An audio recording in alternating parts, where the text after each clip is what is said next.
All month long, we're getting to know the different Asian American and Pacific Islander communities that make the cultural fabric of San Diego so beautiful and diverse. CBS 8's Steve Price introduces us to San Diegans with roots in Guam, a U.S. territory for more than 100 years.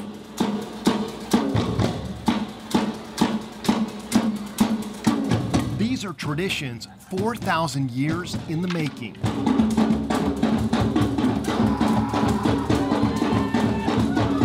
Chamorros are the indigenous people of the Mariana Islands, with the majority of them living on Guam. And it's a beautiful culture, it's a beautiful language, and it's a beautiful way of living.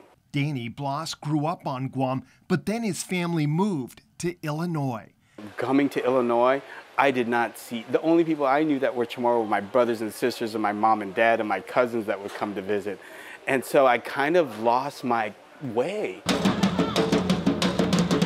It's a common story with Chamorros. Through colonization and moves, the traditions started getting lost.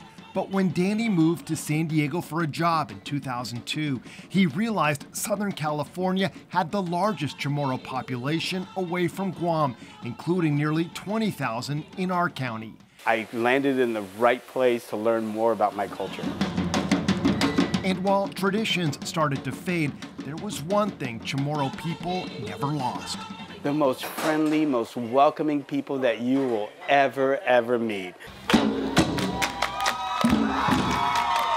Which brings us back to the dancing we showed you earlier. Danny helped organize the annual Chamorro Cultural Festival, which welcomes thousands of visitors with open arms and, more importantly, encourages kids to learn about their culture, participate in native dances. Through dance and through the arts, through the performing arts, that's one great way to get our youth back into and embracing their culture and their language. And so that's what we've been doing, is promoting those opportunities for our youth. It's also making sure traditions don't die, and it's working. Here in San Diego, what I am sensing and what I'm feeling and what I'm seeing is kind of like these educational programs that Chamorros have been putting together are instilling pride in Chamorros and Guamanians throughout this area. These are ribs were traditionally done. They're a marinated rib, Chamorro style. That pride has grown-ups longing for foods from their childhood, so things are really heating up for restaurants serving traditional Chamorro food. You get the red rice with the achote seasoning, garlic, fresh onion. Ray Rodriguez, the owner of JJ's Island Grinds in Bonita, is from Guam, and on the menu, This is our chicken calaguan. are popular items from home. Chamorro restaurants saw a big rise around the county before the pandemic forced a few of them to close. Food, a friendly reminder of great days on the island. Cooking, barbecuing, everybody kicking back around the barbecue, uncles with the, the guitars and ukulele and all that stuff. So that's just our culture. This is going to be your Chamorro combo.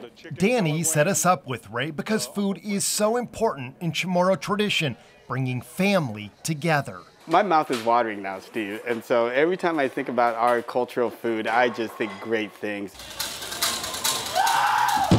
But Danny doesn't have a lot of time for thinking about food because he's already helping to plan the next Chamorro Cultural Festival in March of 2023, and he hopes you'll come out to learn about the rich history of his people. It is welcoming and it's friendly and it's loving.